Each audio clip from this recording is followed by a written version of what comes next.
The first European fort was built right here in Fort Kochi 522 years ago, underneath the floor, with the remnants being underground tunnels and this gunnery.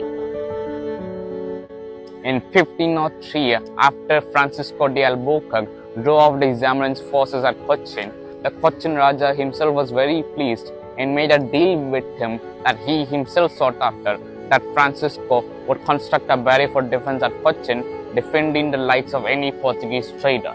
The foundations were laid next day on 27th. Double ropes of coconut tree stems securely fastened together made the walls, with earth rammed firmly between, protected by a wet ditch around the barrier.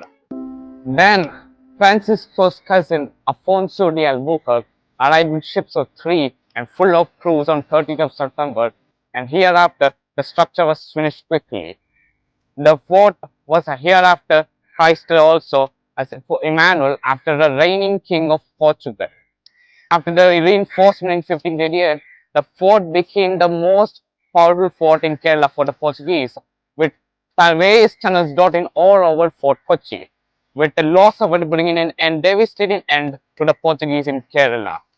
After the Dutch capture of Cochin in 1663, the fort, along with other Portuguese institutions and buildings, was subsequently destroyed, with some surviving buildings having new Dutch constructions on top of it. Fort Emmanuel was sealed mostly by the Dutch, with the Dutch bungalows and other Dutch buildings covering the fort. The condition was even worse after the British takeover in 1795 in Cochin, when the fort was razed down to just a former shadow of its glory. Regardless, Fort Emmanuel is now a razed down building mostly in the sea level and underground tunnels, which reminds us of the Portuguese presence in Kerala and especially Cochin, and the strong alliance with the Cochin Raja in the beginning. The fort still shows the glory of the Portuguese bastion and how it survived for over 150 years.